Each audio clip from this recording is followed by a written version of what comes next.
the big rematch coming up on February 22nd in Las Vegas. Yeah. Tyson Fury against Deontay Wilder. How do you see that second fight playing out? Fury won the first one, I think, hands down. The only argument is that he didn't go and take it off the champion. He didn't go and run away with it. He got dropped twice and stuff like that. But he got back up and he's hard as nails. But the second one, I think, can be a different story. Wilder's not as bad as he's made out to be. He has got that horrific knockout power. Did you see the thing, like 2018? He was saying that he wants a bod on his record. In 2020, the Pope's announced him as fucking like the ambassador for sport or something. Or like mental. But he's twitchy and he's awkward, and Fury's twitchy and awkward as well. But Fury just looks a bit smoother doing it. They're a lot similar than people make out. Wilder's got that scary knockout power, and Fury is a lot more polished. He's a lot more polished because he's boxing since he was a baby.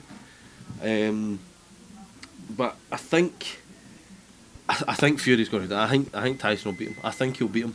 I say Tyson as if it's my mate Tyson, but I think Fury will win on points, or he might just go because when he get back up for that 12th round, he hit Wilder. Wilder started wobbling. He might run out there and just chin him. He could run out and just chin Wilder, and create the biggest fight in boxing history, in my opinion, which is him and Joshua. Or the other way about, Fury could come out and he could Wilder could come out and he could chin Fury and again create the biggest fight, which is Wilder Joshua. Just now, because of the amount of money and the amount of the amount of eyes that are on boxing, it's ridiculous. Like look at Mayweather McGregor. That was just a crossover. That wasn't even a boxing fight. It was Mayweather's last fight. Imagine what's happening in a unification heavyweight world title fight in 2020. Maybe not 2020, but maybe 2021. Yeah. But there's exciting things to come in the heavyweight division. But I can't wait for Fury Wilder. If I had the money, I would 100% be there. I think it's going to be if Joshua fights any of them. You don't know because he's looking at Pulev, and then who was the other one? Who was the WBO? Usyk. Usyk. I forgot Usyk. I think Usyk could clean up. I think the only one who doesn't beat is Fury, because Fury is that bit more polished and just too big. But I think Wilder isn't as great on his feet. He's good at being twitchy and he's good at getting away from punches, but he's not as great on his feet to deal with Usyk. If he hits Usyk, if he hits anybody, they're out. I think looking at the end of 2021 to the start of 2022, I think Usyk's going to be a big part of that mix. Possibly in between 2021 and 2022, I think, because he's getting on about, I think he's 33 maybe or something like that, isn't he? So maybe that's what's happening. They're just waiting till he gets that bit older and he slows down that movement. But he's a great fighter, Usyk. I still think Fury's the best out there just now, and I think he'll beat Wilder, if not points by stoppage. And just a couple more heavyweight fights. You mentioned Joshua and Pulev looking like sort of first quarter of this year, and also Dillian Whyte rumoured to fight Alexander Povetkin. How do you see those two fights going? I think after Povetkin fought Joshua, I think he's just past it. It's a shame because Povetkin's a great fighter, but fair play to the guy. The guy's making serious money. Do you know what I mean? He's still in serious fights, and I think he's 40, something like that, isn't he?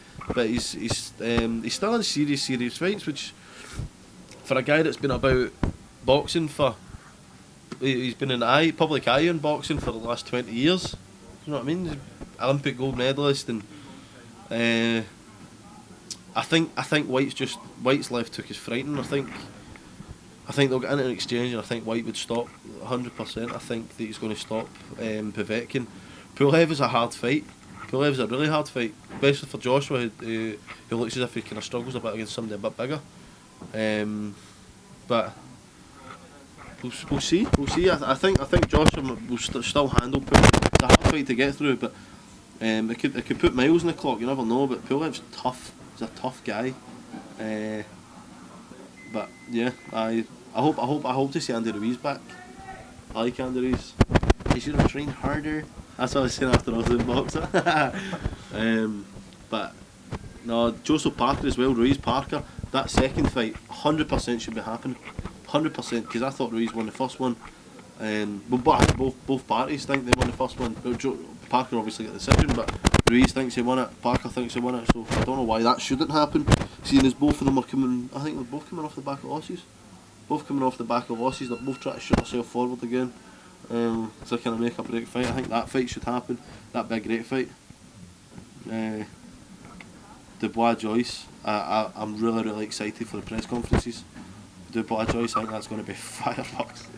There's just two. It's all about the boxing in it. There's no entertainment there at all. But I reckon fight night, that's going to be one of the greatest fights we'll watch. Because people don't give Joe Joyce the credit for how big and tough he is.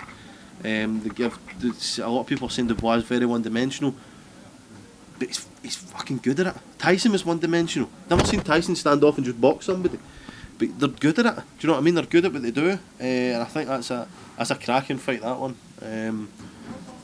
Yeah, but me against TBA is going to be an exciting one. Try and get pay-per-view for that. Yeah, some Hungarian plumber. But Final couple. Who makes your top 3 pound for pound in the world at the moment? I think 1, Lomachenko, 2, Terence Crawford, and 3, Canelo. Is Canelo number 1, but because Canelo's went welterweight, super welter, middleweight, super middle, light. No, Canelo's number 1. Canelo, Lomachenko, Terence Crawford. I think that's my top 3 pound for pound. Finally, it's a new year, as we mentioned, new training regime, new mindset. What's your motivation? Not just for yourself, but to other people out there searching for motivation. What can you say? Well, as has been shown before, I was kind of all the way through school. I was a class clown. I was told I was never going to amount to anything. I was always going to be the down and out. So boxing saved my life, and I think 2020 boxing's going to change my life. I think that's they left the door open. Born in a park, these people. But no, so I think boxing saved my life, and I think 2020 is going to change it. Final one, do you have a name for you and Dave Allen, the new tag team? The new tag team. We've not got a name for Dave yet, but we were talking about the Man Mountains, and I was going to be Ben Nevis. Ben Nevis, and he was saying Kilimanjaro, but his South African accent was ridiculous. I'm from Chudidikru. I was like, nah. But no, we've not got a tag team name yet. But Vanilla Gorilla and the White Rhino.